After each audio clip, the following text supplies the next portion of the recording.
The great station hung in the darkness of space like a jewel made of metal and light. Station Velcara was the pride of the Galactic Council, a place where hundreds of alien species came together to discuss the future of the galaxy. Today, the main chamber was filled with representatives from across the stars, all watching the human delegation with various degrees of interest and contempt. Ambassador Taemin Park stood at the center of the circular room, his blue diplomatic uniform pressed and perfect. He had prepared for this moment for 3 years. Behind him stood Ji-won Choi, his attaché and trusted friend. She carried a data tablet with all the documents they needed, but she also carried a concealed weapon, just in case. Taemin looked up at the raised platforms where the council members sat. There were beings of every shape imaginable. Some looked like giant insects with gleaming shells. Others were clouds of energy contained in transparent suits. A few resembled the reptiles of Earth, but much larger and more intelligent. At the highest platform sat Chairman Velis of the Kreth species, his scales dark green and his eyes cold. "Honorable council members," Taemin began, his voice steady and calm. "Humanity comes before you today not as supplicants, but as partners. For 50 years we have served this council with loyalty. We have shared our technology. We have sent our peacekeepers to dangerous worlds. We have proven ourselves time and again." Some council members shifted in their seats. A few nodded slightly. Most remained perfectly still. "We request elevation from junior associate status to full membership," Taemin continued. "We believe we have earned this right through our actions and our sacrifices." Chairman Velis leaned forward on his platform. His voice was deep and carried the weight of centuries. The Kreth lived for 500 years, and Velis had led the council for nearly 200. He had seen species rise and fall, he had watched civilizations destroy themselves, and he had no patience for humanity. "Ambassador Park," Velis said, each word dripping with disdain, "your species has existed in space for barely a century. You are children playing with tools you barely understand. You wage wars among yourselves. You consume resources without thought. You breed without control. And you dare to stand before ancient civilizations and demand equality?" Taemin did not flinch. "We do not demand, Chairman. We request. And yes, we have fought wars. We have made mistakes. But we have also learned from them. Is that not the mark of wisdom? To recognize our faults and grow beyond them?" A murmur went through the chamber. Some species made sounds of approval.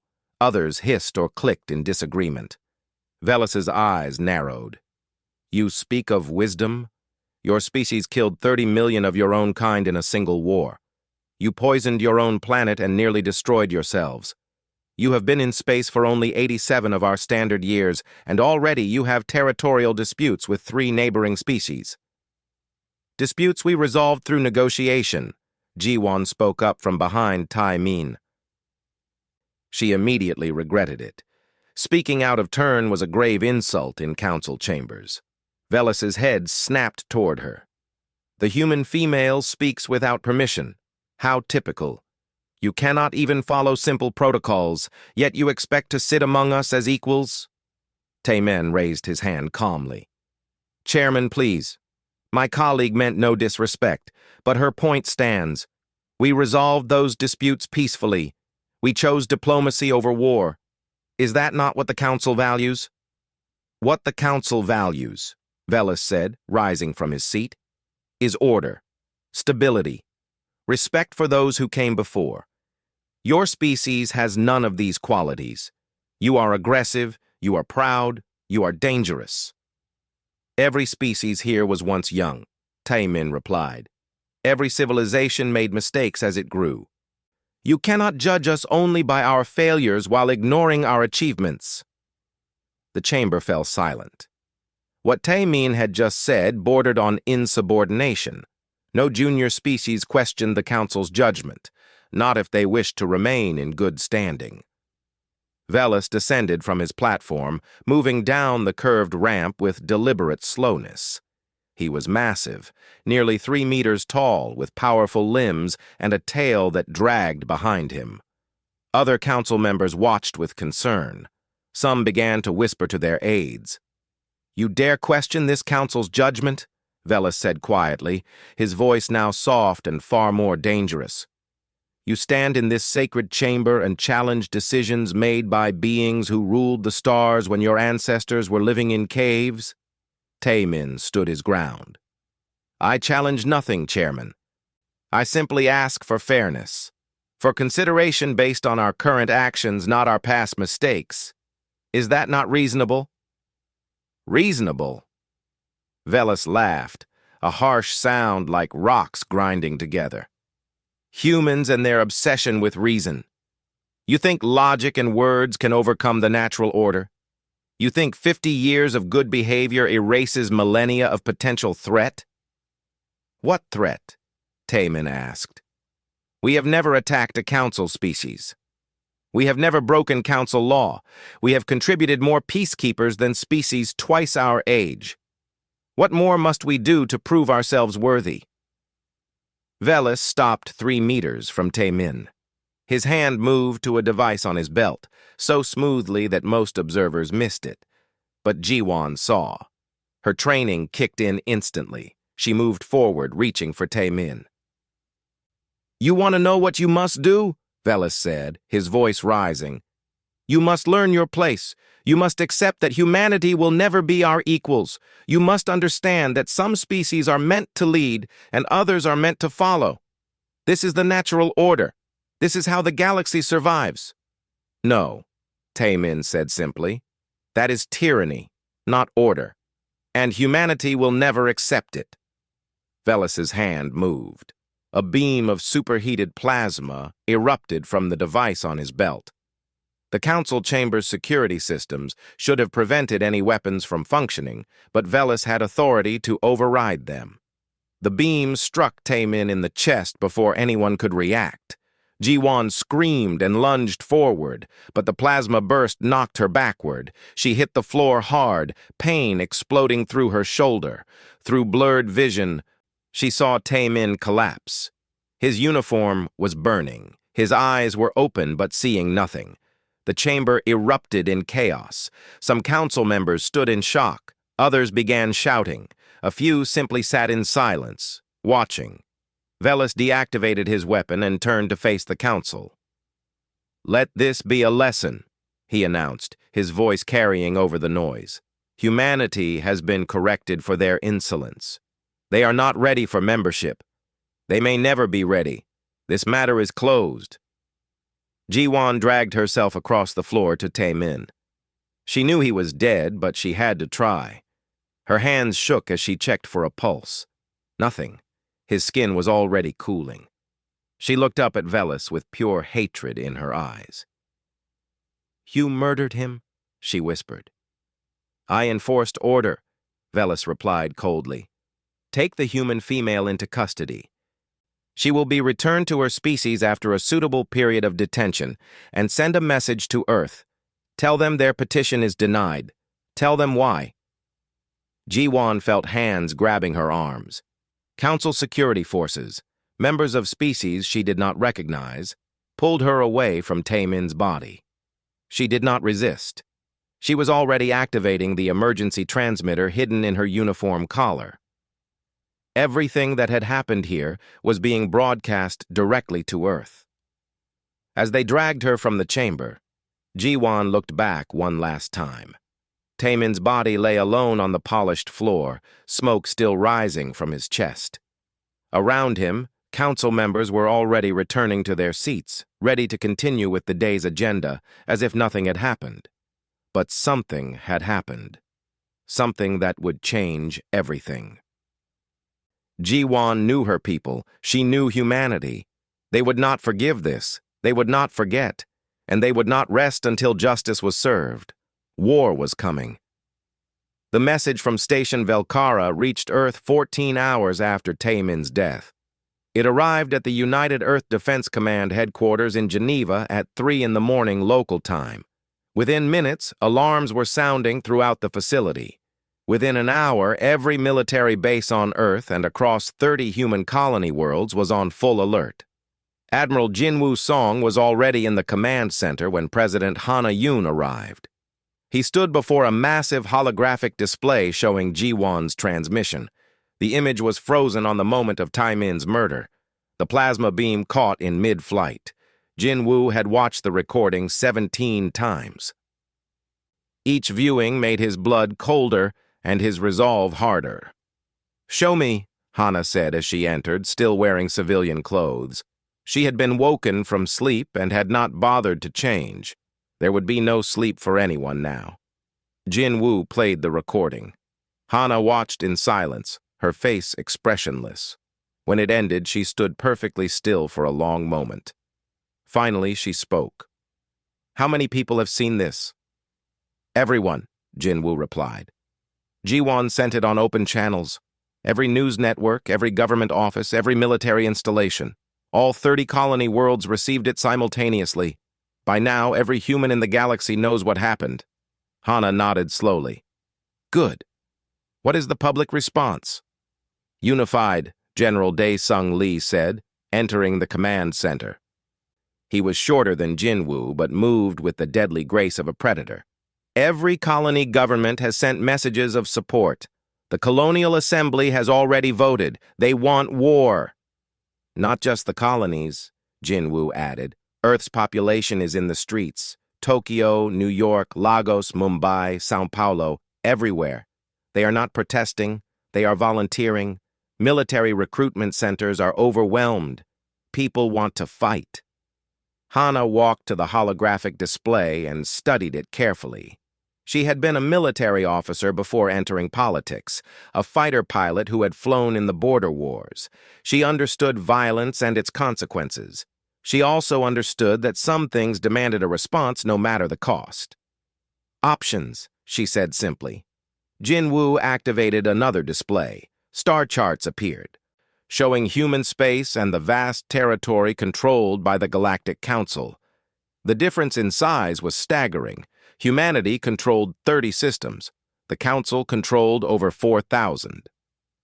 "Standard military doctrine says we cannot win," Jinwoo began. "The Council has numerical superiority of approximately 100 to 1. Their technology is more advanced in many areas. Their ships are larger and more heavily armed. A conventional war would be suicide." "But," Hana asked, knowing there had to be more. "But we are not planning a conventional war," Jinwoo said with a cold smile. "And the Council does not know everything about us." He changed the display. New information appeared, marked with the highest security classifications. Hana leaned forward, reading quickly. Her eyes widened. "How long have we been preparing this?" she asked quietly. 17 years, Jinwoo replied. "Since the Treaty of Andromeda, when the Council forced us to give up 3 colony worlds, we had legally settled. We knew then that they would never treat us as equals. So we started preparing for the day they pushed too far." Dae-sung stepped forward. "Protocol endurance. We have been building a secret military infrastructure in unclaimed systems beyond Council space, ship foundries, weapons factories, training facilities, all hidden and all waiting for activation." "How many ships?" Hana asked. 6,000 combat vessels of various classes, Jinwoo said. "The Council thinks we have 800. They are off by a factor of 7. We also have 32 orbital fortresses, 78 hidden supply depots, and over 2 million trained military personnel who are officially listed as civilian colonists." Hana absorbed this information. "You have been running an unauthorized military expansion for 17 years. That is treason." "Yes, Madam President," Jinwoo said calmly. "If we were wrong, if the Council had proven trustworthy, I would have accepted court-martial and execution. But we were not wrong. Taemin's murder proves it." Hana stared at him for a long moment, then nodded. "Show me everything." For the next hour, Jinwoo and his staff presented the full scope of protocol endurance. It was breathtaking in its scope and terrifying in its implications. Humanity had been preparing for total war while pretending to be a peaceful junior member of the galactic community. Dr. Mirai Shin arrived to present the weapons development program. She was a small woman with sharp eyes and the intense focus of a true genius. Her hands moved rapidly as she manipulated holographic displays, showing weapon systems that should not have existed. "We have developed quantum entanglement targeting systems," Mirai explained. "Once we lock onto an enemy ship, it cannot hide from us. Distance becomes irrelevant. If we can see it once, we can hit it anywhere." "The Council has stealth technology," Hana noted. "Ineffective against quantum targeting," Mirai replied. "We also have antimatter torpedo arrays with yield capacities 3 times larger than standard Council munitions. And we have fusion-pumped missile warheads that can crack planetary shields." "Are you telling me we can attack Council homeworlds?" Hana asked. "If necessary, yes," Mirai said without emotion. "But our most significant advantage is the Reaper Protocol." She changed the display. Images appeared of ships that looked like standard cargo vessels, the kind that moved goods between systems every day. "For 12 years, we have been building AI-controlled warships disguised as civilian craft," Mirai continued. 3,000 of them are currently distributed throughout Council space, operating as normal commercial vessels. They haul cargo, transport passengers, and attract no attention. But each one is a fully armed warship with military-grade weapons, armor, and drive systems. "AI warships?" Hana said carefully. "That violates Council law and our own treaties." "Yes," Mirai agreed. "It does. But the Council murdered our ambassador. I believe we are beyond worrying about treaty violations." Hana looked at Jinwoo. "If we activate this protocol, we are committing to total war. No negotiation, no surrender. We fight until we win, or we are destroyed. Are you certain this is what we want?" "No," Jinwoo said honestly. "But it is what we must do. If we accept Taemin's murder without response, we tell the galaxy that human lives have no value. We tell them they can kill us whenever they wish. That is not acceptable." "What about allies?" Hana asked. "Will any Council species support us?" Dae-sung pulled up intelligence reports. "Our agents have identified 17 species that are unhappy with Council leadership. Most were forced into membership through threats. They might support us if we show we can actually win." "And if we lose?" Hana asked. "Then humanity dies," Jinwoo said simply. "The Council will not accept our continued existence after we attack them. This is an extinction-level decision." The room fell silent. Everyone present understood the weight of what they were discussing. This was not a border skirmish or a political dispute. This was survival. Hana walked to the window overlooking Geneva.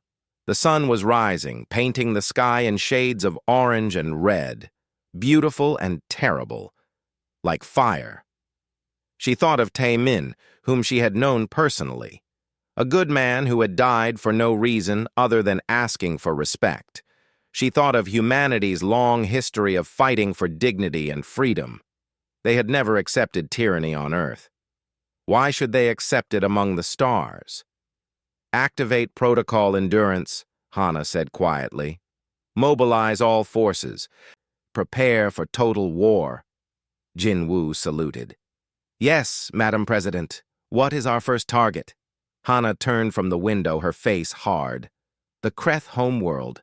We show them what happens when you murder humans.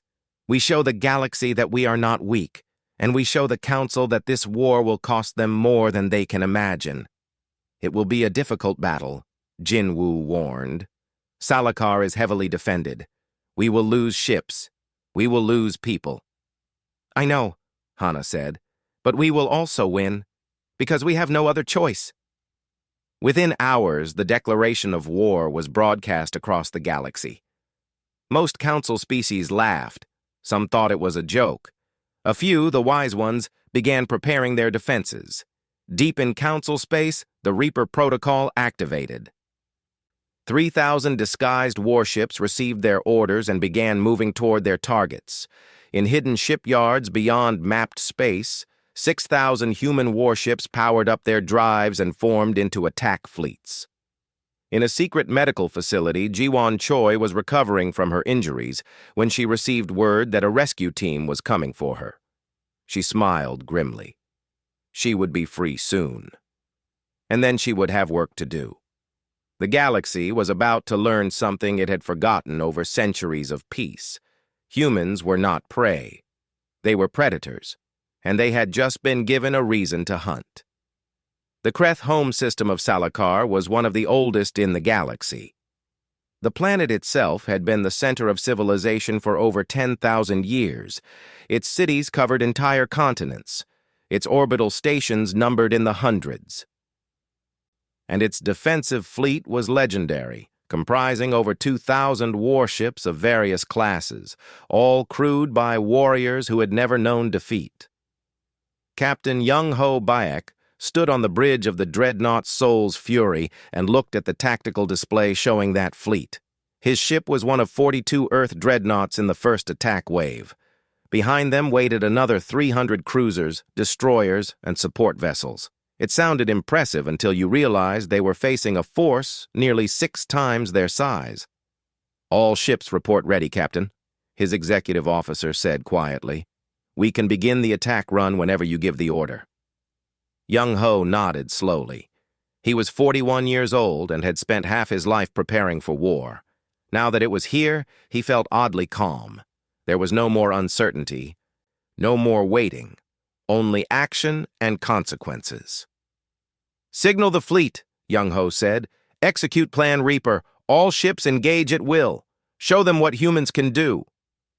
The fleet dispersed immediately, breaking formation in a way that shocked the Kreth observers. Council ships always fought in organized battle lines, maintaining formation and supporting each other. The human ships scattered like a flock of birds, each one moving independently toward different targets. The Kreth Fleet Admiral, a veteran named Korthon, watched this chaos with satisfaction. The humans were undisciplined, just as he expected. They would be destroyed quickly, and this foolish war would end. He was wrong. Soul's Fury accelerated toward the center of the Kreth formation, its engines burning at maximum power. Point defense systems on Kreth ships opened fire, sending thousands of projectiles toward the dreadnought. Most missed. The humans were using an erratic flight pattern that made targeting difficult. The few hits that connected splashed harmlessly against advanced shield systems.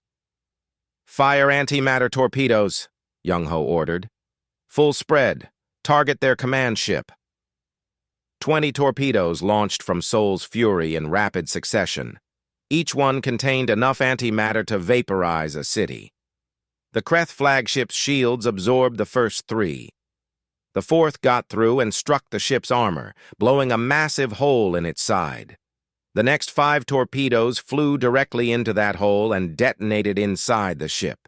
The Kreth flagship tore itself apart from within. Explosions rippled along its length as fusion reactors lost containment. 3,000 Kreth warriors died in seconds. Admiral Korthon was one of them. Across the battlefield, similar scenes played out. Human ships moved too fast and too unpredictably for the Kreth to effectively target.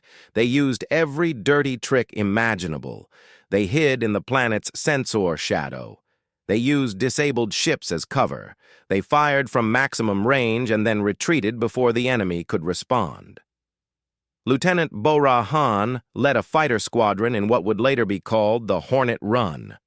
Her group of 60 fighters attacked a Kreth battleship that was 10,000 times their combined mass. They swarmed around it like insects, too small and too fast for its heavy weapons to track. Each fighter carried a single antimatter warhead. "All fighters, listen up," Bora said over the squadron channel. "We do this just like we trained. Hit the shield generators first. Once they are down, go for the engines. If your ship is damaged too badly to escape, you know what to do."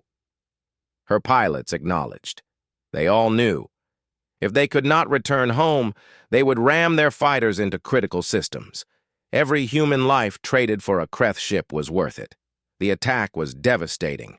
Bo-Ra's squadron destroyed the battleship's shield generators in the first pass. On the second pass, they crippled its main engines.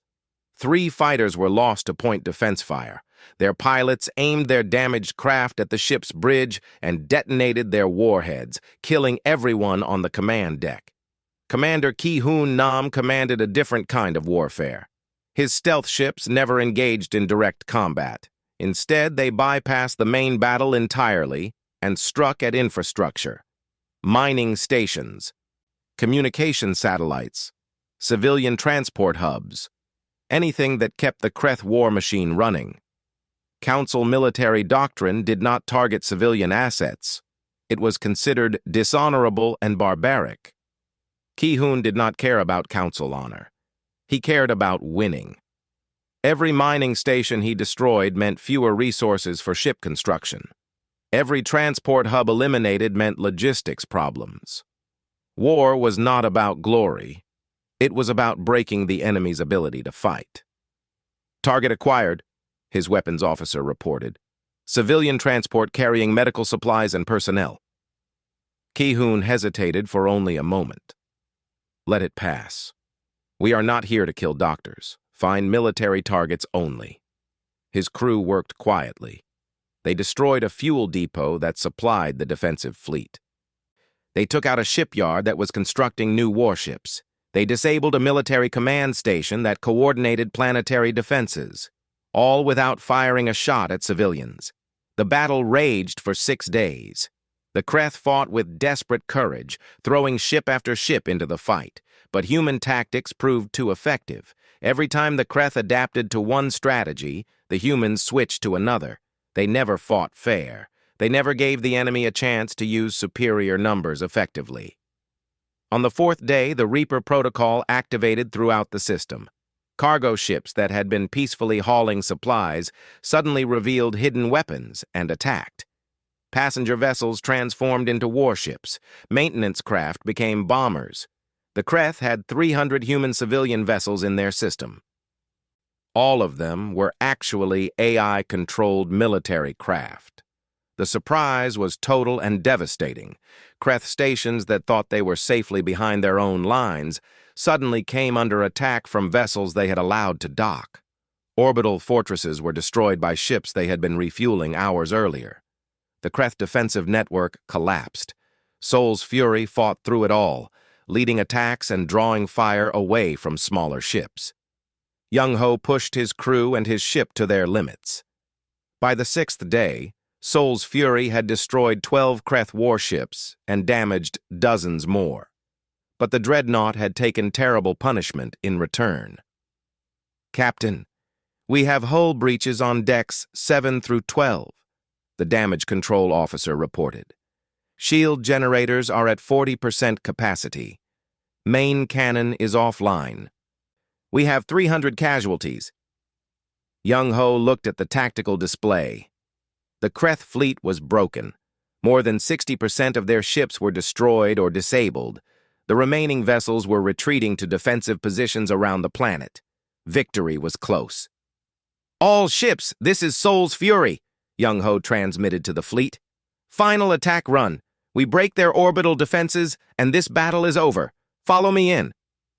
The remaining human ships formed up behind the damaged Dreadnought. They pushed through the last line of Kreth defense stations, trading fire at point-blank range. Sol's Fury took hit after hit, her armor melting under the barrage, but she kept firing, kept moving forward. Captain, we are losing power to main systems, the engineering officer shouted over the sounds of alarms and explosions. I cannot keep the reactors stable much longer.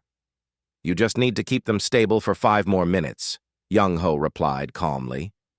After that, it does not matter.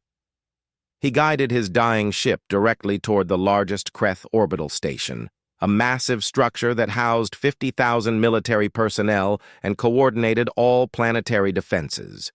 Sol's Fury's weapons were mostly offline, but the ship itself was still a weapon. 10 million tons of metal and fury moving at combat speed. "All hands, abandon ship," Young-ho ordered. "Launch all escape pods immediately. You have 2 minutes." His bridge crew stared at him. "Captain, what about you?" his executive officer asked. "Someone needs to keep us on course," Young-ho said. "Now go. That is an order." They went. Young-ho heard the sounds of escape pods launching throughout the ship.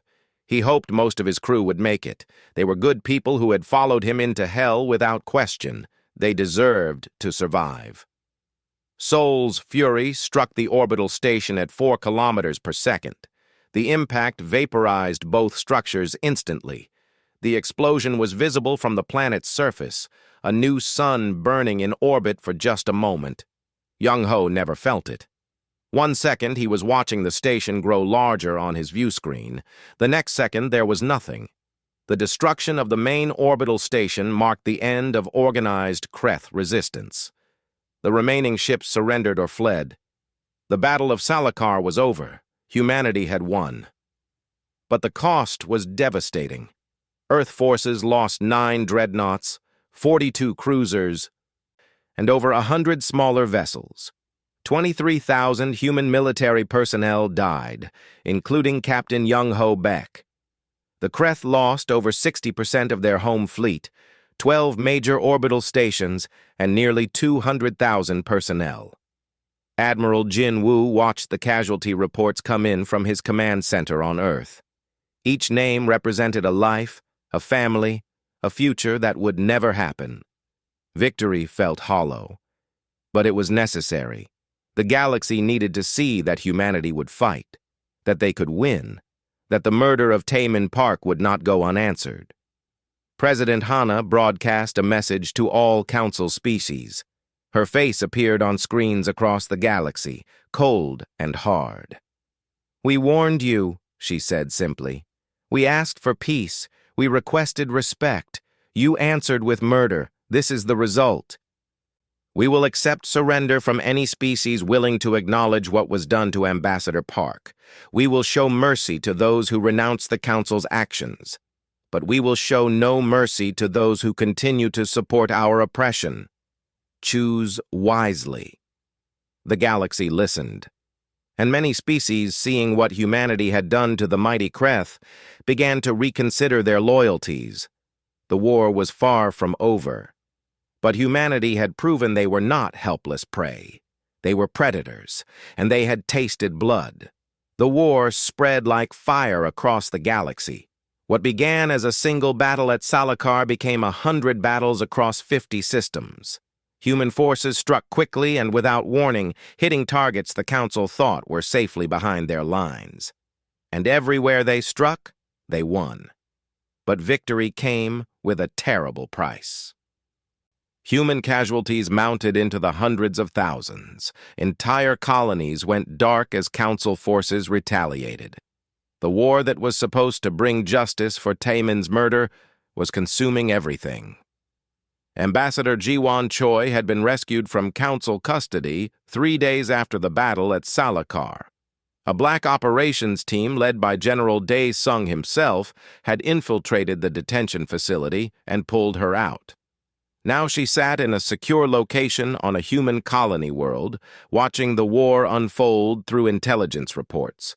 She was supposed to be recovering from her injuries. Instead, she was working. Because Ji-won had noticed something interesting in the intelligence data. Several Council species were sending encrypted messages to each other, messages that Earth's codebreakers had partially decrypted. And those messages suggested something important. Not all Council species supported the war against humanity. "Show me the species breakdown again," Ji-won said to the intelligence analyst assigned to help her. The analyst, a young woman named Soo-jin, pulled up a holographic chart. "We have confirmed that at least 11 species have refused to commit military forces against us. The Threx insectoids are the largest. They control 18 systems and have one of the Council's most powerful fleets. But they have kept all their ships at home, defending only their own territory." "Why?" Ji-won asked. "What do they gain by staying neutral?"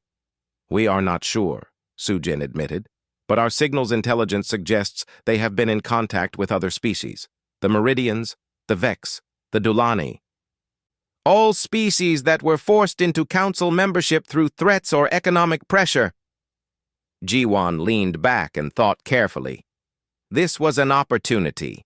If humanity could turn some council species to their side, or at least keep them neutral, the impossible odds became merely terrible odds. Can we contact them? Jiwan asked. Open a secure channel to the Threx leadership? That would be extremely dangerous, Sujin said carefully. If the council discovers we are negotiating with member species, they might execute the Threx leadership as traitors. It would push them back into the war against us. And if we do nothing, we fight the entire council alone, Jiwan countered. We have to try. She drafted a message and sent it through the most secure channels Earth intelligence possessed. Then she waited. For 3 days, there was no response. Jiwan began to think she had made a mistake. Then a reply arrived. It was an invitation. The Threx wanted to meet, but in secret and on neutral ground. Jiwan immediately contacted President Hana and Admiral Jin Woo. Within hours, she was on a fast courier ship heading to the meeting location, accompanied by a small security team. Meanwhile, the war continued its brutal progression. Human forces attacked the council world of Kataris, destroying its military infrastructure, but carefully avoiding civilian casualties. The council retaliated by launching a surprise attack on the human colony of New Jeju, home to 8 million people. The attack was barely stopped. General Dae-sung had positioned hidden defense satellites around all major human colonies as part of Protocol Endurance. Those satellites activated and destroyed most of the attacking fleet before it could reach the planet. But 3 council ships got through and bombed the capital city before they were destroyed. 40,000 civilians died. The images of devastated cities and mourning families were broadcast across human space. The public reaction was immediate and furious. People demanded revenge. They demanded total destruction of the council. President Hana felt the pressure, but held firm. Revenge would come, but it had to be strategic revenge, not blind violence. Ambassador Yejin Park watched the news from New Jeju and felt sick. She was Taimin's daughter and had spent the last 3 months demanding that humanity pursue peace while seeking justice. She gave speeches. She wrote articles. She argued that becoming monsters to fight monsters was not victory. But now, seeing the bodies pulled from rubble in New Jeju, Yejin wondered if she had been naive. Maybe peace was not possible. Maybe the only language the council understood was violence. She contacted her father's old friend, Admiral Jin Woo. They had known each other for 20 years. Jin Woo had been at her graduation from university. She trusted him to give her honest answers. "Admiral, can we win this war?" Yejin asked when they spoke privately. Jin Woo looked tired. He had aged 10 years in the 3 months since the war began. "Win? Yes, I think we can. Our tactics are superior. Our troops are more motivated, and the council is starting to fracture. But the cost will be terrible." "How terrible?" "By our projections, we will lose between 3 and 5 million military personnel before this is over," Jinwoo said quietly. "Civilian casualties could reach 2 million. 20 to 30% of our fleet will be destroyed. The economic cost will take a generation to recover from. And if we stop now? If we negotiate? Then Taimin's murder goes unpunished. Chairman Velis remains in power, and the council learns that they can kill humans whenever they wish. Our species becomes permanent prey in a galaxy of predators." Yejin closed her eyes. "So we have no choice." "We always have a choice," Jin Woo said gently. "But none of them are good. We can fight and win at terrible cost, or we can surrender and lose everything we are. Your father died believing humanity deserved better than that." "My father died believing in peace," Yejin said. "He died believing in justice," Jin Woo corrected. Peace without justice is just submission.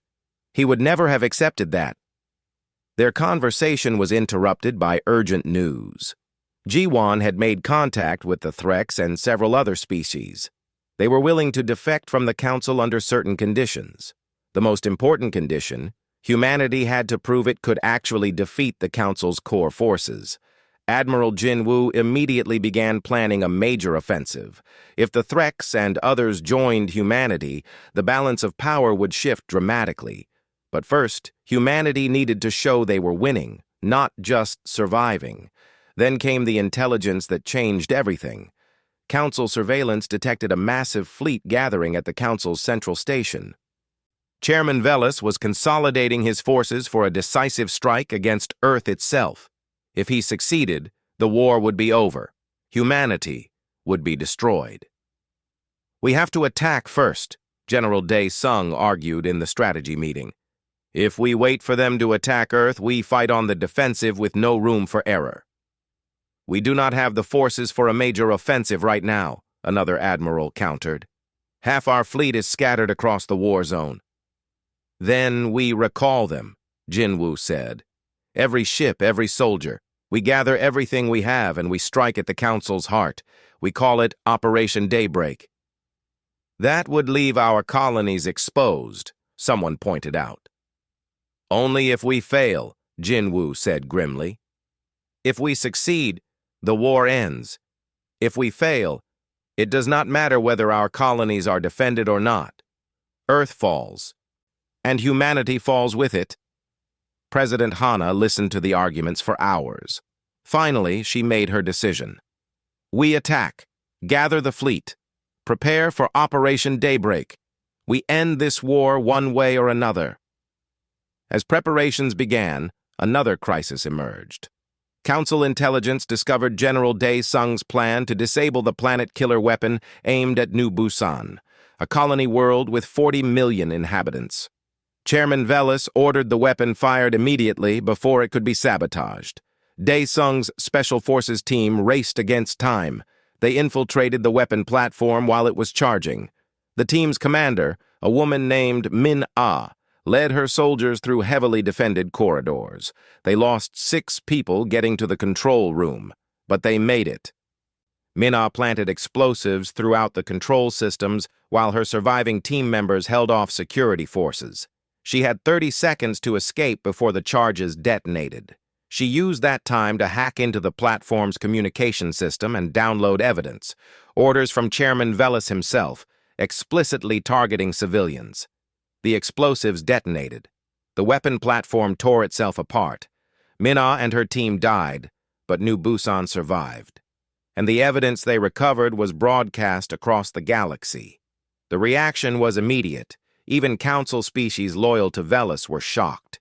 Targeting military assets was one thing. Deliberately attempting to kill 40 million civilians was something else entirely. Several species that had been sitting on the fence now openly questioned Velas's leadership. The Threx made their decision. They would support humanity, along with 5 other Council species. Suddenly, the impossible war became merely difficult. Humanity had allies. G1 met with the Threx ambassador in secret. His name was Cal, and he was enormous, standing 3 meters tall with a gleaming chitinous body and multiple limbs. But his eyes were kind. "We were forced into the Council 70 years ago," Cal explained. "The Kreth threatened to destroy our colony worlds if we did not join. We have been waiting for someone to stand up to them. You humans are either very brave or very foolish." "Probably both," G1 admitted. "But we cannot accept tyranny, not on Earth and not among the stars." "Then we will stand with you," Cal said. "But you must understand, if you lose, my species will be destroyed for betraying the Council." "We will not lose," G1 promised. She hoped she was right. The pieces were moving into place. Operation Daybreak was preparing to launch. Humanity had allies. The Council was fracturing. But the final battle was still ahead, and it would decide the fate of every species involved. The war had reached its critical point. Everything that came before was just preparation. Now came the reckoning. The combined fleet gathered at the edge of charted space. 5,000 human warships, 3,000 Threx vessels, and smaller contingents from 6 other defecting species. It was the largest military force humanity had ever assembled, and it was still outnumbered by the Council's defensive fleet waiting at Station Velkara. Admiral Jin Woo stood on the bridge of his flagship, the carrier Unity, and reviewed the battle plan one final time. Operation Daybreak was simple in concept, but terrifyingly complex in execution. They would jump directly to Station Velkara, the same station where Tai Min had been murdered 8 months ago. They would destroy the Council's military command structure and force a surrender, or they would die trying. "All ships report ready, Admiral," his communications officer said. "We can begin the jump sequence on your order." Jinwoo looked around the bridge at his crew. They were young, most of them. Too young to die for a war they did not start. But they were here anyway, because they believed in something larger than themselves. They believed humanity deserved to be treated with dignity. "Send to all ships," Jinwoo said. "Today we fight not for conquest or glory. We fight because the galaxy must learn that human lives have value. We fight for Ambassador Park, who asked only for respect and received death. We fight for every human who will come after us, so they might live in a galaxy where they are not prey. Make his sacrifice mean something. Make all our sacrifices mean something." The fleet jumped. Thousands of ships vanished from normal space and reappeared at Station Velkara in a coordinated maneuver that had taken months to plan. The surprise was total. The Council fleet was deployed for defense, but not for immediate combat. That hesitation cost them. The battle began with a barrage of antimatter torpedoes that destroyed 2 Council battleships before they could raise their shields. Then the fleet split into coordinated attack groups, each one targeting specific objectives.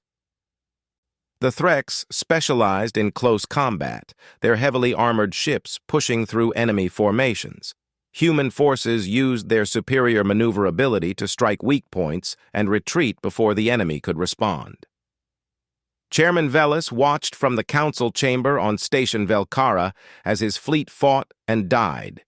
He had been so certain of victory. The Council had ruled the galaxy for thousands of years. How could primitive humans threaten that? But now his carefully constructed order was collapsing. "Send all reserve forces," Velis ordered. "Activate every ship we have. Humanity must be destroyed here, today. If they reach this station, if they reach me, everything falls apart." His military commanders obeyed, throwing ship after ship into the meat grinder. The space around Station Velkara became a nightmare of explosions, debris, and dying vessels. Both sides took horrific casualties. Human ships were destroyed by the dozens. Threx vessels burned in the void, but the Council fleet was losing. Lieutenant Bo-Ra Han led her fighter squadron through the chaos. She had survived the Battle of Salakar and every engagement since. Her squadron had lost 30 pilots over 8 months of war. The survivors were the best of the best, hardened by combat and driven by determination. "All fighters, focus on the station's shield generators," Bo-Ra ordered. "Once they are down, the Marines can get inside." Her pilots acknowledged and dove toward the massive station. Point defense fire lit up space around them. Bo-Ra watched as 2 fighters from her squadron were hit and destroyed. She felt each loss like a knife in her heart, but she kept flying, kept firing. This was what they trained for. This was why they fought. The shield generators exploded under concentrated fire. The station's defenses were breached. Bo-Ra pulled her fighter back and watched as assault shuttles raced toward the station's hull. Thousands of Marines would be fighting inside within minutes. One of those Marines was part of a team led by a soldier named Sang Woo. He had joined the military 3 years ago, a quiet young man from the farming colony of New Seoul. Now he was breaching the Council chamber itself.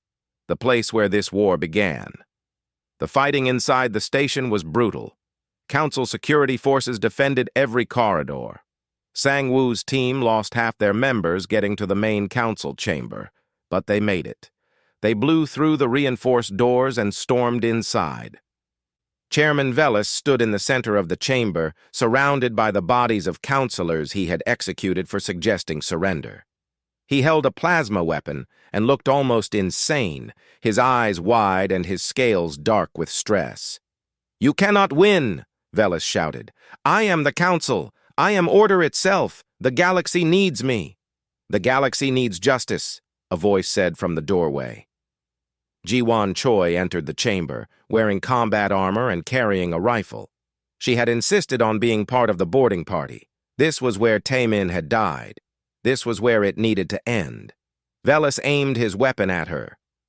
"You should have died with your ambassador. You should have accepted your place." "Our place," Ji-Won said calmly, "is wherever we decide it to be, not where you decide for us." Velis fired. Ji-Won dove behind a council seat as plasma scorched the air where she had been standing. Sang-woo and his team returned fire. Velis's personal shields absorbed most of the hits, but they were weakening. The firefight lasted less than a minute. Velis was strong and well-trained, but he was one person against a dozen Marines. His shields failed. His weapon was shot from his hand. And then Ji-Won was standing over him, her rifle pointed at his head. "Do it," Velis said. "Kill me. Prove you are the barbarians I always said you were." Ji-Won's finger tightened on the trigger. It would be so easy. Justice for Taemin, justice for all the humans who died in this war. One squeeze of the trigger. She lowered the weapon. "No," Ji-Won said. "You will face trial. You will face justice. Human justice. The kind you should have shown us. You will stand before a court and answer for your crimes, and then you will spend the rest of your long life in a cell, thinking about what you did." She gestured to the Marines. "Take him into custody." As Velis was dragged away, Ji-Won stood in the chamber and looked at the spot where Taemin had died. So much had happened since that day, so much blood spilled, so many lives ended. All because one person refused to show respect. Outside the station, the battle was ending. The council fleet had been destroyed or had surrendered. Admiral Jin-Woo accepted surrender terms from 18 different species. Most were relieved. They had been forced to fight a war they never wanted. Now it was over. But the cost was staggering. Humanity had lost over 1 million military personnel in 8 months of war. Civilian casualties exceeded 300,000. 20% of the human fleet was destroyed. Economic damage would take decades to repair. The council fared far worse. 40 million dead across all species, hundreds of planets damaged, infrastructure destroyed, and the council itself shattered beyond repair. The old order was gone. President Hana addressed the galaxy from the Bridge of Unity, standing next to Admiral Jin-Woo. Her face was drawn and tired. She had aged visibly during the war. "Today the fighting ends," Hana said, "not because we achieved total victory, but because further bloodshed serves no purpose. Chairman Velis is in custody and will face trial for murder and war crimes. Any species that wishes peace with humanity will have it. Any species that wishes to join us in building a new galactic order based on respect and equality will be welcomed." She paused, choosing her next words carefully. "But let this be clear to everyone across the stars. Humanity will never again accept being treated as lesser beings. We will never again bow to tyranny. We asked for peace and were answered with murder. We asked for respect and were answered with war. We did not want this, but we were willing to pay the price of dignity. Remember that." The message spread across the galaxy. Some species celebrated, others mourned their dead. Many simply felt relief that the killing had stopped. The war crimes trial of Chairman Velis was held on Earth and broadcast throughout the galaxy. The evidence was overwhelming. Video of Taemin's murder, records of deliberate civilian targeting. orders to execute counselors who disagreed with him. Velis was found guilty of murder, war crimes, and crimes against sentience. He was sentenced to life imprisonment. The Kreth species, devastated by their losses, underwent a complete change in leadership. The new government formally apologized for Velis's actions and agreed to pay reparations to humanity and other affected species. A new Galactic Assembly was formed to replace the old council. Humanity joined as full members, along with the Threx and 5 other species that had supported them. The new assembly had strict rules about member treatment and conflict resolution. No single species could dominate decisions. No member could be threatened or murdered for disagreeing. Admiral Jinwoo retired after the war. He was 59 years old and looked 70. The weight of all the deaths he had ordered haunted him. He moved to a quiet colony world and refused all interviews or public appearances. Some called him a hero. He called himself a killer who had been necessary.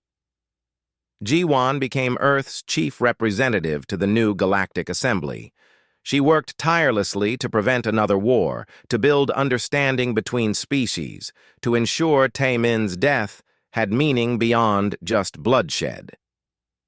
Ambassador Yejin traveled the galaxy, speaking to students and diplomats about the war. She told them about her father, about his belief in peaceful resolution. But she also told them about the price of dignity, about standing up to tyranny even when the cost was terrible. Both lessons were important. Lieutenant Bo-ra left the military after the war. She could not fly anymore without seeing the faces of pilots she had lost. She became a teacher, training new pilots and telling them about the real cost of war, not the glory, but the grief. A memorial was built on Station Velkara, now under joint control of multiple species. It listed every person who died in the war, human and alien alike. At its center was a statue of Ambassador Taemin Park, his hand extended in peace. The inscription read, "He asked for respect. They answered with murder. The galaxy answered with justice. May we never forget the price." 10 years after the war, humanity controlled 80 systems and had strong diplomatic relations with hundreds of species. They were respected, sometimes feared, but never dismissed. The galaxy had learned its lesson. Humans were not prey. They were not subordinate. They were equals, and they had earned that equality in blood. Young-ho Bak, captain of Seoul's Fury, was awarded the highest military honor posthumously. His sacrifice was studied in military academies across the galaxy as an example of dedication and courage. His family received his medal, and his name was etched in stone on monuments across Earth and its colonies. General Dae-sung continued serving, now focusing on building defensive capabilities rather than offensive ones. He never forgot the soldiers who died under his command. Every night he looked at the casualty lists and whispered their names. Remembering was his duty. Dr. Mireille Shin dismantled most of the weapon systems she had created for the war. Some she kept, hidden and ready, just in case. She hoped they would never be needed again. But she was also a realist. The galaxy was a dangerous place. The Threx species became humanity's closest allies. Ambassador Cal and Ji-won worked together for years, building bridges between their peoples. The friendship that began in secret during the war became a public partnership that benefited both species. President Hanna served one more term after the war, then retired from politics. She wrote a memoir about her decisions during the conflict. The book's final line was simple. "I ordered millions to risk death so that billions could live free. I will carry that weight until I die, but I would make the same choice again." Chairman Velis lived another 200 years in a human prison facility. He never expressed remorse. He never acknowledged his crimes. He died believing he had been right, and the galaxy had been wrong. His death was barely noted in the news. The war became history, but it was history that shaped the future. New species joining the Galactic Assembly were told the story of Ambassador Park and the war that followed his murder. They learned what happens when powerful beings abuse the weak. They learned that sometimes peace requires the willingness to fight. Humanity had not wanted war. They had asked for respect through diplomacy. But when diplomacy failed and violence was the answer, they had been willing to pay the price. That willingness, more than any weapon or ship, was what made them truly formidable. The galaxy was different now. Better in some ways, worse in others. But it was a galaxy where humans walked as equals among the stars, where their voices mattered, where their lives had value. That had been worth fighting for. And in a quiet garden on Earth, there was a tree planted for Ambassador Taemin Park. Beneath it was a simple marker with his name and dates. No rank, no titles, just a man who had asked for what was right and paid the ultimate price. People visited that tree often. They left flowers and messages. They brought their children and told them the story, and they remembered that freedom and dignity are never free. Someone always pays the cost. Humanity had paid. The galaxy had paid. And the lesson, written in blood and grief and courage, would not be forgotten for generations to come.